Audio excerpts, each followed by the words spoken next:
जय श्री कृष्णा। आइए सुनते हैं भाद्रपद मास के 5वें दिन श्रीमद् भागवत गीता का 5वां अध्याय। अर्जुन ने पूछा, हे जनार्दन, यदि आपके मत से कर्म से बुद्धि श्रेष्ठ है तो हे केशव, मुझे घोर कर्म में क्यों लगाते हो? मिले हुए वचनों से आप मेरी बुद्धि को भ्रम में डाल रहे हैं। निश्चय करके मुझे बताइए जिससे मैं कल्याण को प्राप्त हूँ। श्री कृष्ण जी बोले कि हे निष्पाप अर्जुन, मैं पहले समझ चुका हूँ कि इस श्लोक में 2 प्रकार की निष्ठा कही है। एक तो संख्या वालों का ज्ञान योग और दूसरा योगियों का कर्म योग।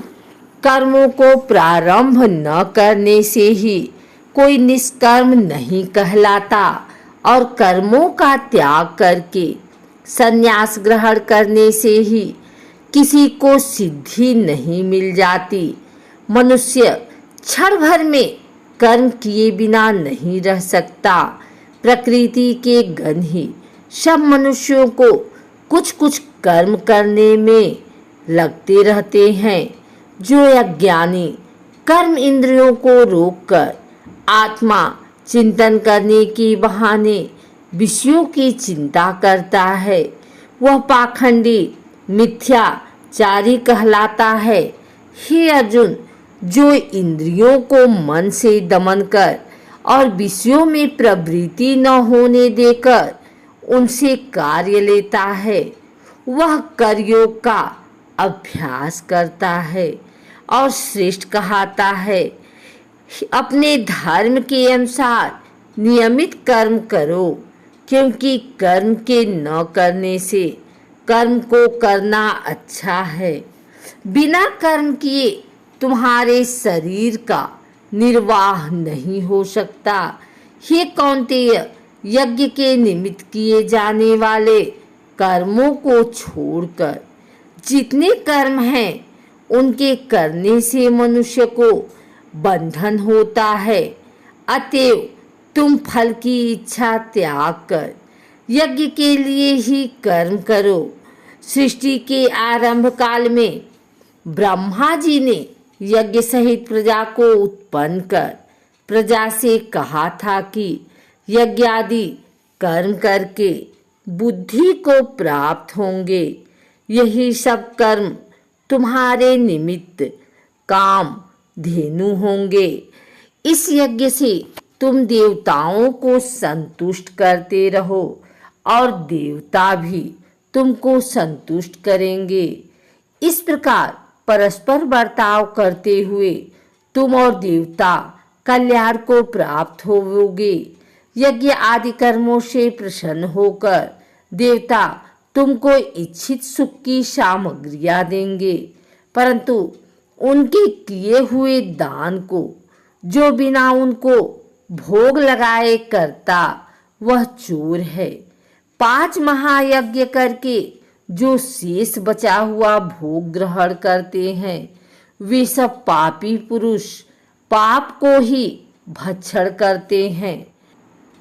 अन्न मेघ से उत्पन्न होता है, मेघ यज्ञ द्वारा बरसता है और यज्ञ की उत्पत्ति कर्म से होती है।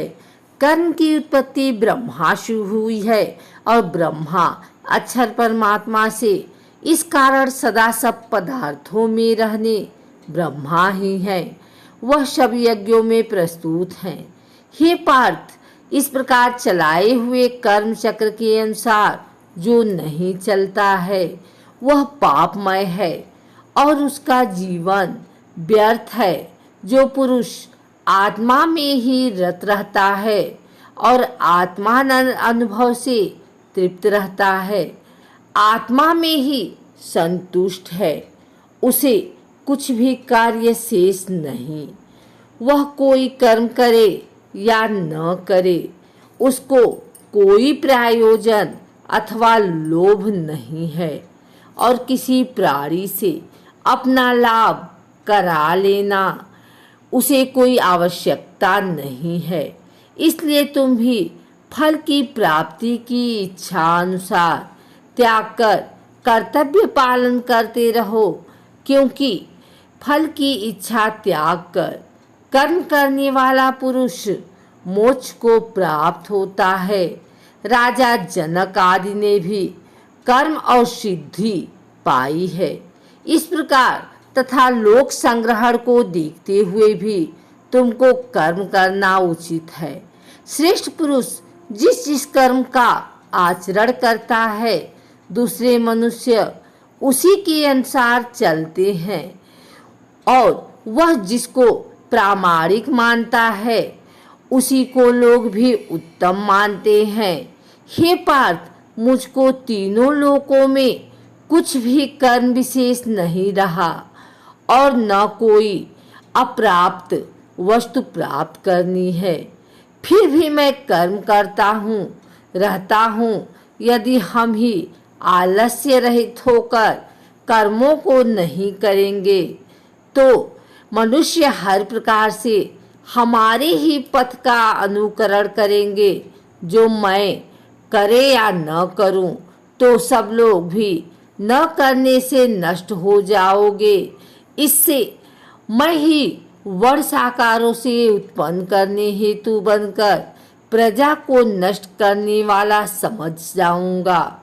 जिस प्रकार अज्ञानी फल की इच्छा न करते हुए ज्ञानी को लोक शिक्षा की इच्छा करते हुए कर्म करना उचित है। कर्म में आसक्त अज्ञानियों को बुद्धि में ज्ञानी भेदभाव उत्पन्न न करे, परंतु आप स्वयं कर्म करता हुआ उनसे भी प्रसन्न पूर्वक कर्म करावें। हे अर्जुन, सब कर्म प्रकृति के गुणों करके ही उत्पन्न होते हैं, परंतु जिनकी बुद्धि अहंकार से भ्रष्ट है, ऐसे मूर्ख लोग समझते हैं कि हम करता हैं, परंतु जो गण और कर्म के विभाग को सच्चा तत्व जानता है, वह ज्ञानी पुरुष यह समझकर इसमें आसक्त नहीं होता कि गुणों का यह खेल आपस में हो रहा है। प्रकृति के गुणों करके भूले हुए मनुष्य गुणों और कर्मों आसक्त होते हैं। उन अल्पज्ञ मंदों को ज्ञानी पुरुष कर्म मार्ग से चलायमान न करें।